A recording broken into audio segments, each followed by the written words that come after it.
Hello and welcome to today's webinar, Serial Link Design Principles, Meeting the Need for Speed. My name is Sarah Wyckoff and I will be your moderator for today. Before we get started, I'd like to address a few logistics and details on the GoToWebinar platform. If you are unable to hear the presenter or see the presentation at any time throughout the webinar, please let us know in the chat and we will do our best to resolve any issues. Everyone's line is currently muted and will remain so for the duration of the webinar. This webinar will be recorded and posted on the EMA resource page. Once this is posted, we will send everyone who has registered for today's webinar an email with the link to the recording in the next couple of days. With that being said, I want to thank you all for joining us for today's webinar and introduce you to our presenter, Jerry Long, a Senior Applications Engineer for EMA. With a bachelor's degree in electrical engineering from UT Austin, Jerry provides high-end customer support for several Cadence products and is involved in several product lines involving verification and timing analysis. Jerry will start off the webinar with information on serial link interface and addressing challenges of serial links, followed by a brief demonstration. Assuming we will have time at the end, we will field some questions in a formal Q&A. Thank you for your attention, and now over to you, Jerry. Great, thank you. So I'm going to talk today about serial link interface design, basically introduce the topic, what it is compared to what typically is thought of as a communication link, which is typically parallel stream. Most people think of communication sources as, processor to memory or something like that.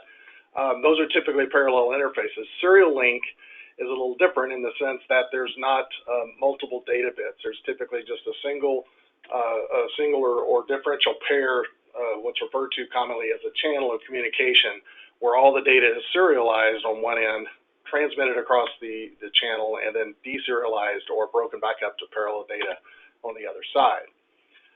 There's a lot of standards out there, a lot of common bus interfaces that you've probably heard of before. You can kind of classify them as asynchronous or synchronous. On the synchronous side or asynchronous side, we have the CAN bus, which is popular in automotive, serial ATA, which is popular in PC development. Probably the originator of serial bus, RS-232, back in the days when UARTs were popular and PCs were in their infancy.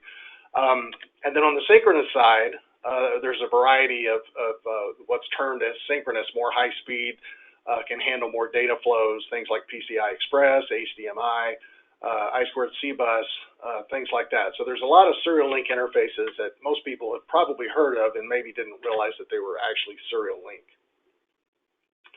So some of the advantages of serial link, one of the things that's attractive about them is there are fewer data lines. So it simplifies layout if you have complex layout issues or high density boards. Serial communications is ideal for that because you're only having to deal with a couple of lines, a couple of signals. So in that sense, it's much easier. There's less skew, there's less bit uncertainties, less vias required just because of the fact that there's fewer data lines. Also, the cost of interconnect is much cheaper. Fewer data pins means smaller connectors, means smaller ICs, smaller packaging for the ICs, and then you can use two-wire cables versus parallel cables. So there's, the cost of the interconnect is very much a factor as well. And the fact that you're using typically two wires, a differential pair, there's higher noise immunity in the environment. So you can take advantage of differential signal in-phase canceling. They're tighter coupled, which means you can control your impedances much better. And signal quality is maintained over longer distances much easier through a serial connection. And also the fact that there's less bits is the fact that you can reduce power in most of your board requirements. But there are also challenges with running with a two-wire interface like this. So a lot of times, just because of the pure simplicity of the connectivity, it's very difficult sometimes to find issues. Say, for instance, you're having a transmission issues or something. It's not necessarily that easy or that straightforward to find a layout issue that's related to the problem. And sometimes inspection alone can be very error prone to that, just because there's, it looks fine. You're going from, you have traces that go from your source device to your receiving device, and it's just not that obvious that there's a problem there. There's also compliance measurements. Most people design to a specific standard, something like HDMI or PCI-e, and to be able to say you're PCI compliant, there's several measurements that have to be typically documented, and usually that requires relatively sophisticated equipment. Sometimes it's expensive. Sometimes you don't have the manpower or the engineering on hand to be able to know how to take the measurements accurately. So there's a few things, a few challenges there that can help or that you can run into with serial interfaces. And a lot of times they span multiple boards. So for instance, you'll be going across a board, maybe you'll go through a connector to another board. So the medium that the signal transmission actually undergoes can be challenging as well. And usually when you begin to have these problems, the effects of these things can really impact what you're trying to do. If it's production yields or something with your device, costly respins, if you find out a problem after you've already made the design, made board prototypes, maybe even made the product, it's costly to go back and make a fix. Manufacturing cost increase, you miss your time to market schedules, all the typical things that happen when you have problems in the engineering design cycle. So let's go ahead and take a look at what actually makes up a serial link interface. The main thing that people think about when they think about serial link is the physical layer, and that's basically the communications channel. This can be a PCB, it can be a cable, but that's the physical portion of the transmission of the signal itself. That's typically what's called the PHY. Now, on the either end of that, it basically connects up to either a transmitter on one end and a receiver on the other. These transmitter and receivers, they typically handle most of the data processing for the actual transmitted signal, things like parallel to serial conversion, maybe some equalization emphasis to help transmit the signal, and then on the other end, they receive the signal, they put it back into a parallel form and begin to process the data that goes through. So these are essentially the components of what make up the serial link. On the transmitter side, I mentioned a little bit about equalization. What that's intended to basically accomplish is that there's any imperfections in the channel interconnect itself, equalization sometimes can actually go through and compensate for that. So say for instance you're getting a bit of noise on the channel, or maybe there's a bit of insertion loss or something like that.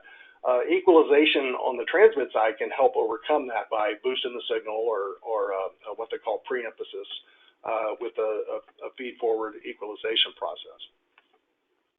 On the receive side, once you receive the data, you typically have to go through and either recover the data out of the bit stream or recover the clock and the data. Sometimes that is not quite so easy to do. There's inherent noise that's been transmitted as well. So there's a lot of things on the equalization side for the receiver to be able to go through as well. A DFE or decision feedback equalizer or the CTLE types of equalization is present in the receiving end of it. The channel itself, like I said, can be anything from a PCB connectivity, like a strip line or a microstrip, through connectors, any kind of discrete devices it passes through, maybe vias, backplanes, cables. Could be most anything that's going to transmit an electrical medium signal. So with these components in mind, what are the typical challenges? What are the factors that create the problems that you typically see? And these are basically kind of scroll down into like 4 topical areas.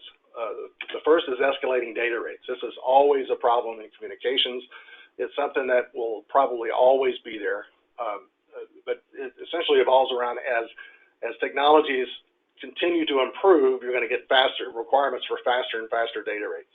And so as a result of that, you get more noise involved, you get just the basic problems that you have with layout in terms of escalating data rates, faster clock signals, smaller time windows, things like that. So as an example, PCI Express, when it first came on the market, was running at roughly 2.5 gigabits per second.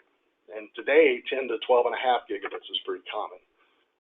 But our new interfaces, everything they're targeting for new data is going to be in the 25, maybe even 30 gigabits per second. So things are always going to be pushing the envelope, try to get more data, more speed. and that's always an issue, kind of somewhat problematic to deal with when you're dealing with communication transmission issues. Speed basically has problems basically with passive interconnect modeling. So this is where you're designing your channel on your board, or maybe it's a modeling through a cable or a connector. But as speed increases, there's always going to be this physical layout problem that you have to deal with high-speed signals. As a result, you need good extraction accuracy at higher frequencies. Your return path becomes very important, or your return energy path. But once you send the signal down, where does that energy end up returning back to the power supplies from which it was driven from? This return path basically puts a lot of emphasis on your ground planes, the effectivity of your ground planes.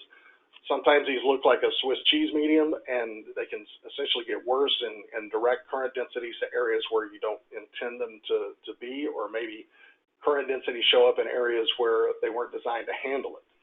Also, via structures become very critical. As you're going through much faster data rates, your wavelengths become much smaller, and via structures start to look like an antenna. And then, so these antennas basically then start affecting the impedance of the signal path. On the other aspect of it, outside of the physical aspect, there's the equalization part of it. So some of the challenges there is being able to model an equalization network that basically is usually provided with the vendor that provides the transmitter and the vendor that provides the receiver.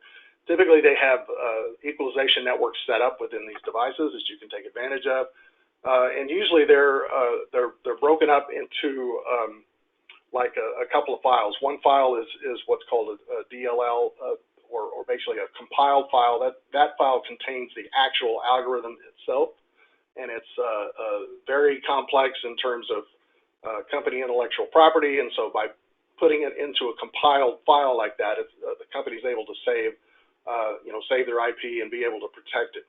The other file that comes along with that is typically a file that allows you to control. It contains the switches and everything for the algorithm itself, and so they can communicate together and then allow you to basically control the algorithm for actual doing the equalization. And so you need to be able to have this type of equalization within a simulation environment and be able to control that. And a lot of times those equalization networks are adaptive. So they'll be looking at a particular channel, a particular stream of data, looking at maybe what the bit error rate is or what the error problems are, and then they can self-adjust to try to correct some problems. Maybe it's a noise issue, maybe they can boost the gain or something like that. So they'll continually be dynamically adjusting to actually adapt to the passing traffic.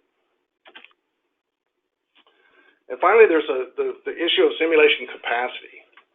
So in a lot of cases, serial channels, they pass a lot of data. So you're expecting to do millions and billions of bits down there, down the channel across, a specific amount of time. And simulating that, you can't necessarily simulate that in your typical SPICE environment, a typical time domain simulation environment.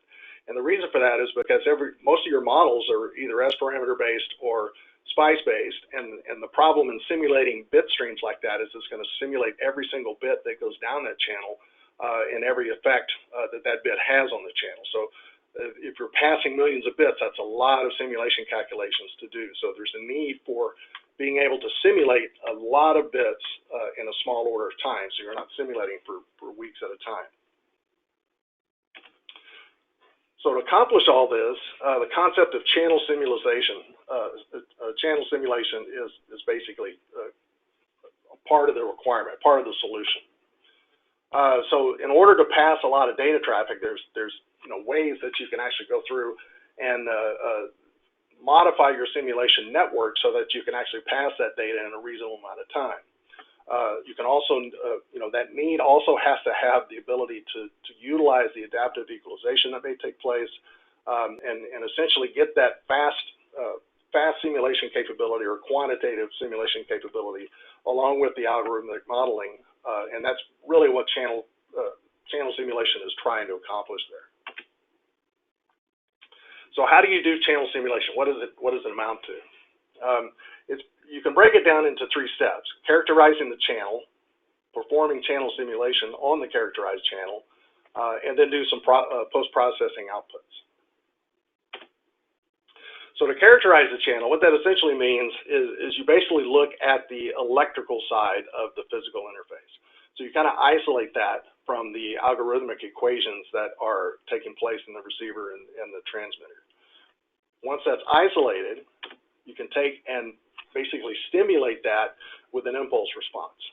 That channel is going to respond to that impulse response in a specific way, which will essentially define the behavior characteristics of the channel. Then through convolution, you can take that resolved input response, that impulse response, and convolve it with the bit stream to actually get your channel simulation results. And so that's essentially what buys you the ability to simulate a lot of bits in a minimal amount of time. So you can go millions of bits in just a few minutes.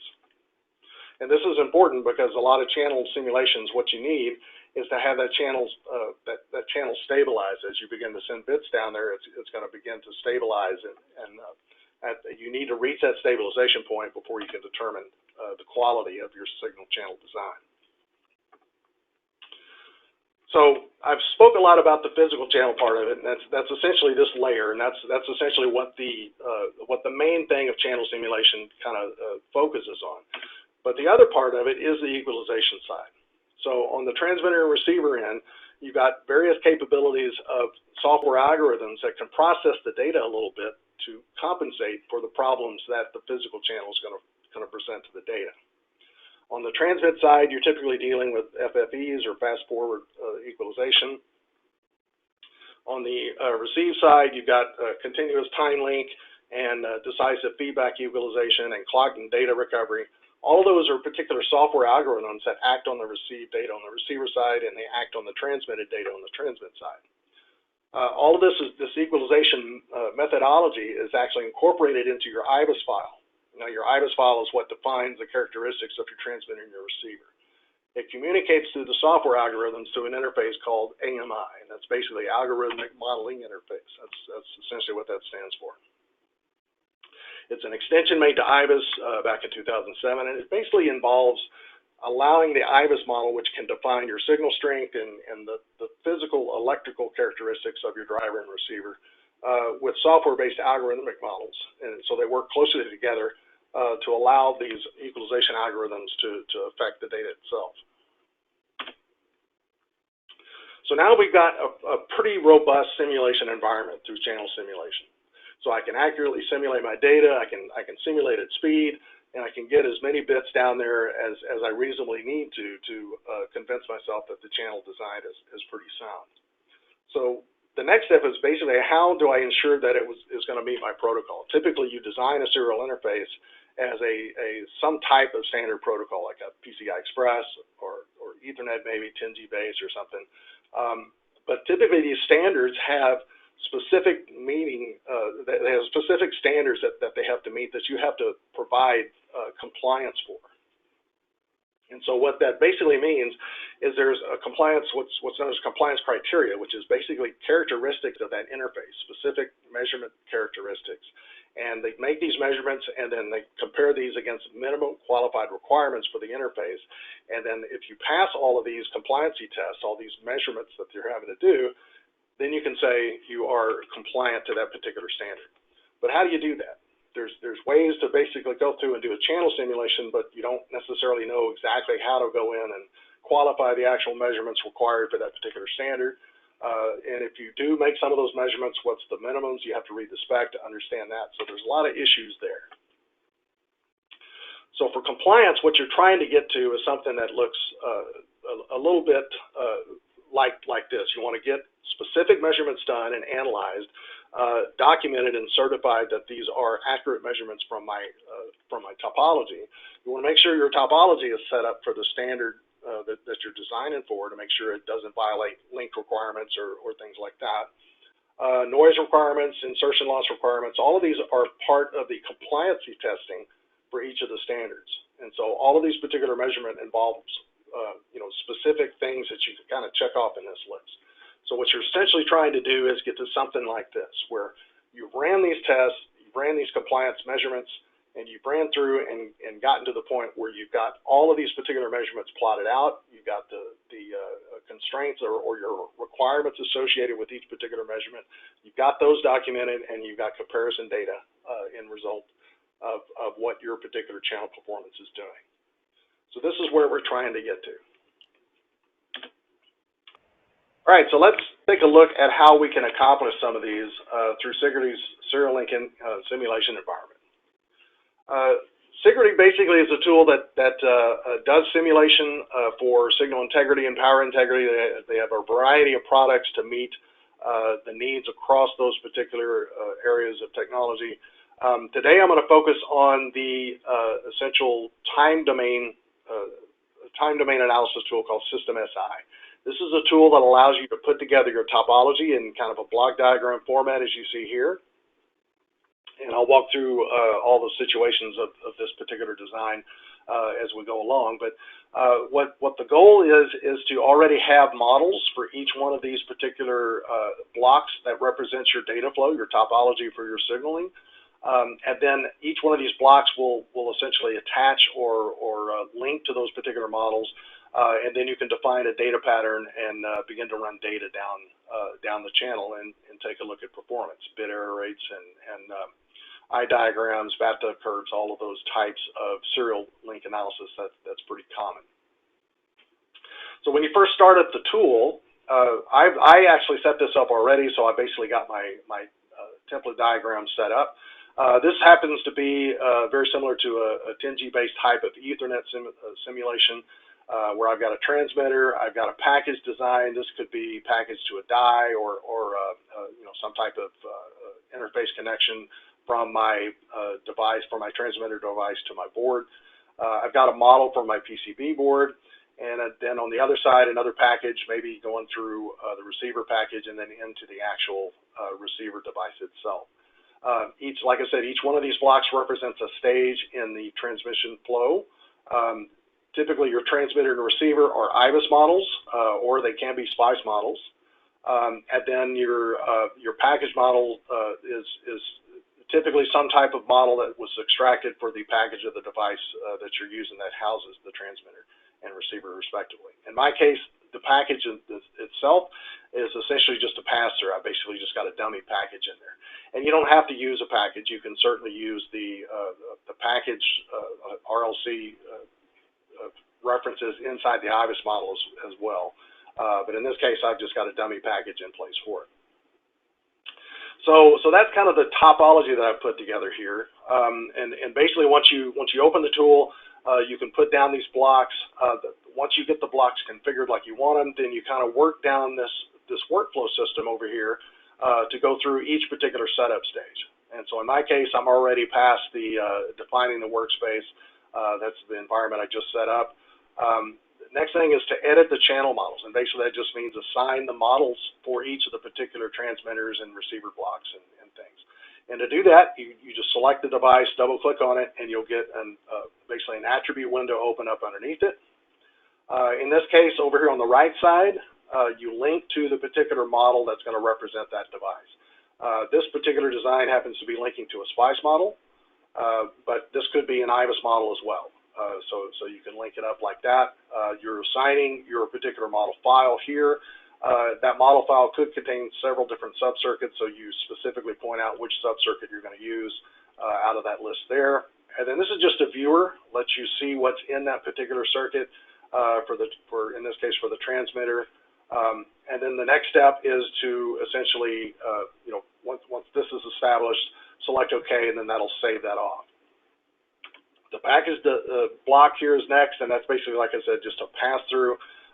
This is pointing to a SPICE file. The same scenario, you basically go through, point to the file, pick the subcircuit name that's in that file, and like I said, this is just a pass-through, so you can see a couple of resistors just making connectivity through the device over to the PCB. So these are just straight through 1 micro-ohm resistors, essentially, that are represented in SPICE as a dummy package. And then finally, the PCB. You double-click the PCB, assign its model. This can typically be a SPICE file, but most often it's a S-parameter model, some type of S-parameter model that you've either extracted or been provided. And so you can set this up, point to the particular file, and then set up the subcircuit name just like the other blocks. The rest of the flow, the package on the other side and the receiver is identical to setting up the transmitter. Once you get the blocks defined, then you can begin to go and set up connectivity between them. In this case, there's a couple of ways to get to the connectivity. If I was out of the particular model assignment editor, I can come in and just double-click on the little connectivity pipe, and that will open up connectivity for me. Or I can, from within the actual model assignment algorithm, I can go in there and access connectivity directly on the left side. I'll show you that in just a second.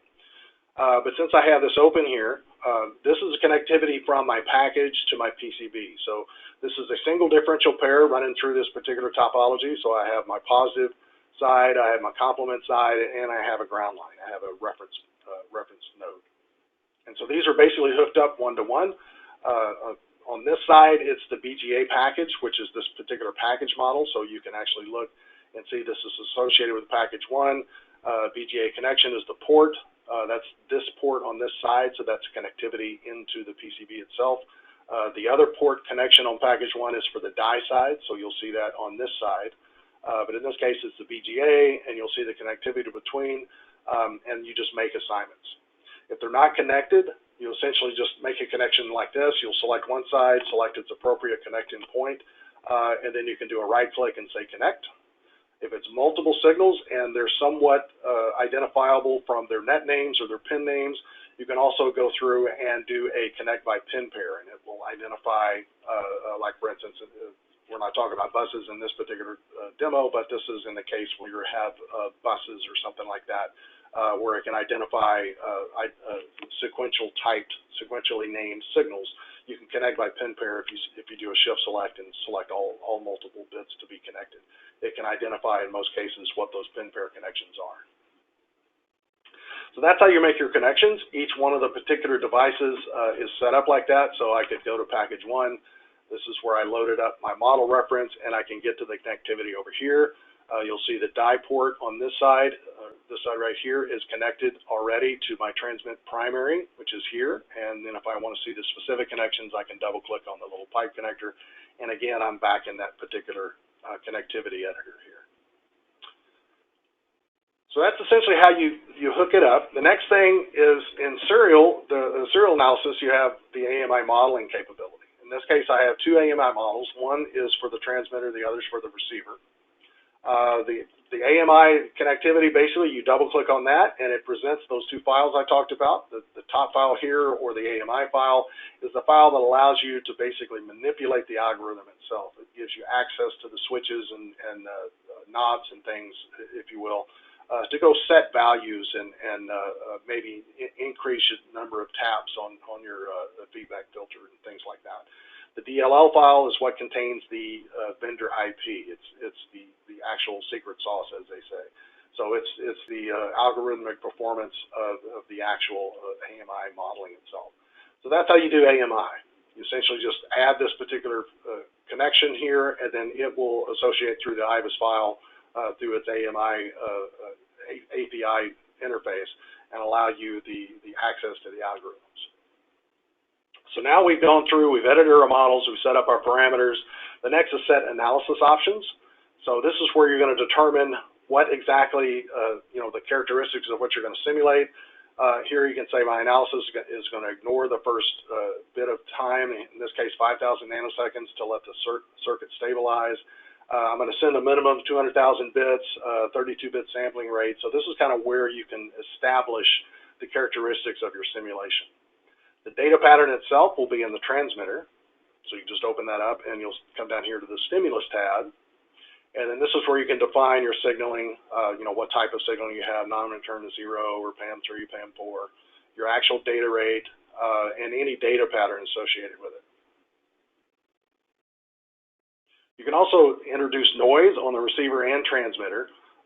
So here you can introduce some jitter noise to see how well your connectivity or your channel responds to noise injections, as well as a power supply. In this case, I'm doing ideal, but if you have a particular power circuits extracted on your PCB and you want to look at real-time power effects of your signal integrity flows, then you can certainly do that as well. I'm in ideal power mode right now because it just runs better, runs faster, that is. Okay, so that's pretty much our setup. The rest is basically going through and just kind of tighten up. If you have any unconnected nodes that you're not simulating, you can terminate them here. And then you can click Run Channel Simulation. Now, I'm not going to do that here just in the interest of time. I'm just going to bring up some previous simulations that I ran. So what I did with this, like I said, this is an Ethernet type of topology. So I ran it first at roughly 3 gigabits per second. That's what this no AMI signal response is. Then I ran it again, bumping the speed up to 6.25 G bits per second, and then I turned my AMI on. So you can actually come in and disable your AMI connectivity to see the effect that it's going to have on your simulation results. You can turn it off and on very easily right there. Okay, so I'm going to go ahead and enable everything and just show all the results here. And most people like to see the I curves and how they're particularly represented. So first we'll look at just a 3 gigahertz performance here. This is kind of turquoise here. Let me just select it so it bolds a little bit here so you can see it better. This is what this performance of this particular channel design is doing at 3 gigahertz. So I have a relatively open eye, so may or may not be satisfied with that, but the important thing is what happens when I bump this up to speed. So if I go over to my design window, I would bump my speed up here through my stimulus entry right there. The original was run at 3, now I'm going to run it at 6.25 and determine what happens. So going back to look at that in my two-dimensional curves here, if I run the same design, just bumped up to 6 gigahertz, you see now all of a sudden compared to 3, now my eye is closed down. So this kind of tells you you need to either do some work on the layout or come in and utilize some AMI models. Fortunately, I've got some AMI models in there, and so I went and turned them on. The same rate at the same data rate at with the AMI models turned on. Now you can see the eye is opening up. So I have a much better eye performance into the same channel with no physical changes, strictly just AMI manipulation. My algorithmic modeling manipulation to show me how I can basically get just standardized types of measurements out of the tool. So this is eye diagram. You can take a look at bathtub curves. Switch over to bathtub. So here's your bathtub curve performance. You can take a look at how that improved. Here's the closed eye here with no AMI turned on, and then here's with the 6 gig AMI, and then here's the 3 with no AMI. So you can see your bathtub performance and a variety of other things. Characterization response, you want to see what the channel characterization pulse was. You want to see its modified impulse response. This is what the channel's doing to that impulse. So a lot of capability for visibility here that you want to see. Another thing is the 3D eye density. You can take a look at that. For each one of them, you kind of see how it kind of clears out in the middle as you turn on the open eye, turn on the AMI algorithms, from the closed situation where it was no AMI running at 6 gig. So a lot of different ways to look at the data. So this kind of leads into how can I, looking at all this data and the way it's presented to me, how can I determine if I'm meeting compliance to my particular standard? So then we switch gears here and go over to a PCI-e Gen 4 type of simulation that I've already set up. And this is using a compliance kit. Now these compliance kits can be switched on right here through the compliance pull down inside of System SI. You see a variety of things supported, PCI-e 3, PCI-e 4. I was looking at 10G base a while ago. It even supports the Open Power Consortium from IBM. The vendors that participate in that, P8, P8 Plus, and then P9. So a variety of supports standards that are supported with compliance. You just pick one, and then once it's set up in compliance mode, you'll see this here as opposed to serial link analysis mode.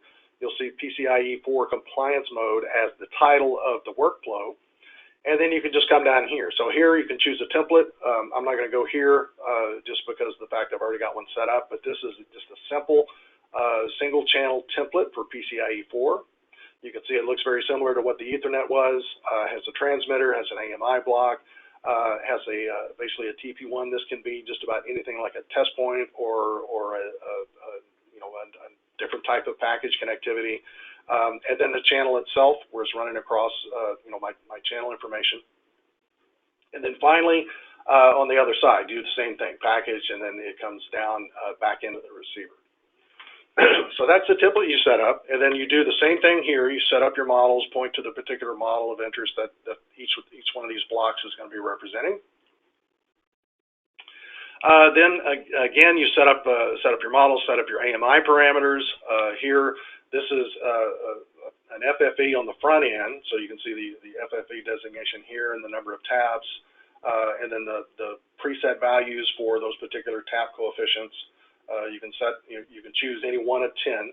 And if you want to take a look at which one best performs for your particular situation, you can turn a sweep mode on in the tool that will allow you to sweep through these values and then analyze the results and figure out which one of these settings is most uniquely defined to your particular design. Once you set all of that up, the next thing to do is to choose the compliance item. And this is where you actually go through and select the compliance measurements that are part of the spec that you're trying to be compatible with. So in this case, you could select eye height or eye mask, or you can select all of them. And in my case, I've already ran a listing of all of them, where it checks all of these particular compliance. This took about 20 minutes to run because it goes through the stress sweat jitter test. And basically this introduces jitter to the point where the eye closes and then determines how much jitter it took to get there. So this is kind of a multi-sweep simulation flow there, so that's kind of a time-consuming flow. But once I select all this, I select OK, and then you can come in and select check compliance, and it goes and runs all of that information. Fortunately, I've already done all that, and I can come in and just represent each one of these particular flows through HTML reports, because once it finishes, you can then export the results out into an HTML-based file. Then you can view all results through some type of browser, your favorite browser tool. It's got hyperlinks in it where you can jump to specific indications, to see what particular test, to see what the eye looks like, to see what the insertion loss graphs look like, things like that. So with this particular topology, what I did first is just ran with a standard, I just grabbed a channel somewhere and plugged it in and just ran it to see how it would perform at 16 gigabits per second in a PCIe 4 compliance test. Everything passed except for the eye mask. And so if I look at the eye mask, I can click on that and it'll jump right into the report where that eye mask is. So this is my eye, and then that's my required eye mask. So you see we're kind of inside of the requirements a bit. So we're failing this particular requirement here. You can also go back and look at the insertion loss. That's the other test that failed. So here our insertion loss, we need to be either in this area here or above it a bit for insertion loss. That's what's considered passing for PCIe 4 for insertion loss, differential insertion loss. So it needs to be up in this area. And you can see it's pretty much failing. So my channel's not that good of a quality here. So the next thing I did is I came over and began to work on improving my eye mask. What is the problem here with my eye mask? Why is it not very good? And it turned out it was my channel wasn't that good. So I redesigned the channel and then got another layout, basically, and essentially redesigned it, extracted another model for it, and then connected it up here. Just by pointing to the next model here. And then so once I did that, I reran, I went my compliance item, and I just focused, just in the sense of speed, just focused on the eye mask just to make sure I'm trying to get the eye mask correct. So that's what I was doing there. And the results for that turned out to be just by switching channels or switching models of the channel. Now I'm passing, at least passing the eye mask. So you can see now with this new run, I'm passing, I can go take a look at it. I get a much better eye opening, but I'm not very balanced here. My eye mask is kind of over to the left. I probably want to get better noise immunity performance by trying to get that mask over into the center of the eye.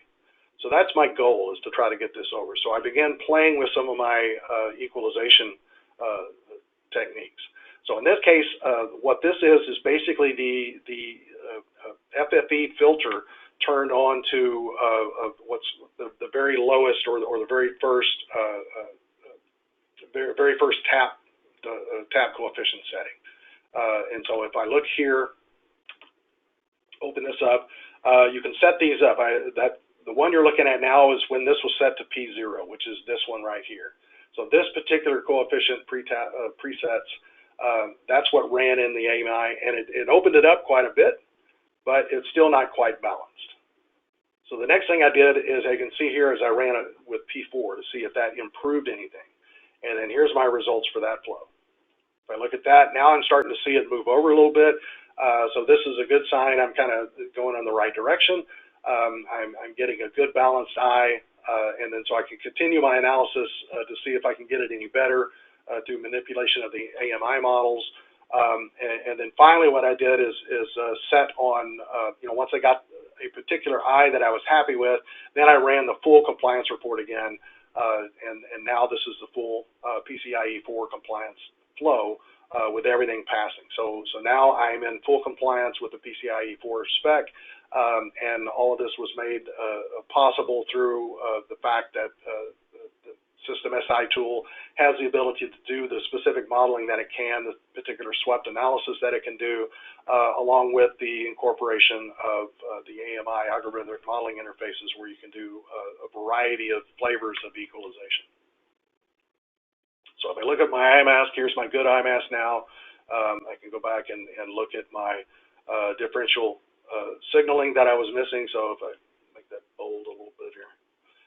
So you can see I'm above the channel area that the required spec wants me to be. So up here is good. So this is better performance than the PCI-e 4 spec expects. And then I can also continue to look at some of the other hyperlinked areas, like this one here is the receiver loss or reflection loss on the transmitter, and then here's the reflection loss on the receiver end, and then jitter, the swept jitter testing. Where how much jitter needs to be able the channel needs to be able to tolerate to pass the spec. All right, so that's my demo. Let me kind of switch back to my slides. All right, at this time, I would like to open up the floor for the Q&A. Please enter any questions you have in the chat now. If we are unable to address your question immediately, we will be in contact with you. Just a reminder to all attendees that this webinar will be recorded and posted on the EMA website within the next few days. And while everyone's doing that, just wanted to point out there's lots of help available. Cadence has a special channel essentially on YouTube called Sigrity Tech Tips. You can go to that, go to YouTube and search Sigrity Tech Tips, and you'll see a variety of videos and helpful hints and everything for your specific hopefully your specific serial design requirements, such as PAM encoded multi-gigabit serial links, accelerating full wave extraction time, if you need the 3D full wave field solver, various other items, IBIS AMI modeling. You can also build your own for Sigrity as well. So lots of help out there for these serial links. All right, Jerry, we have a question for you. What if you cannot find an IBIS AMI model? Can you make your own? Yes, and in the System SI tool, they've got a feature in there called AMI Builder. And essentially that allows you to be able to build the 4 main types of equalization, or maybe it's 5. On the transmitter side, you can build your own feed-forward equalization mechanism. It basically uses some canned algorithms that are proven to be effective. Cadence has done a lot of testing with vendors on that, and essentially it will allow you to use those with some specific characteristics of how you want your filter designed, i.e. the number of taps, things like that. On the receiver end, same thing. You can design basically an AGC, an automatic gain control. You can just design the clock data recovery. You can design the CTLE and the decision feedback amplifiers. You can design all of those particular equalization mechanisms through canned routines. What it essentially does is allow you characteristics of that. So you define the boundaries of what it will do, and then it will compile that into a DLL file with the AMI file, allowing you to manipulate the switches, so to speak. So that's available in all System SI flows, and so you can actually build build an interim type of AMI model if you don't have access to one and you feel you need one. All right, another question. Does this tool support HSpice as a simulation engine? It can, but typically HSpice requires its own license. So as long as you have an HSpice license, you can choose that particular simulation mechanism from the simulator choices you have. Normally, it uses its built-in simulator speed sim. Okay, are compliance kits included in the software, or are they an extra cost item? No, compliance kits are included in the software. They are not extra cost. So, if you have a System SI serial link license, you have access to the compliance kits. What if the compliance kit that I need is not provided?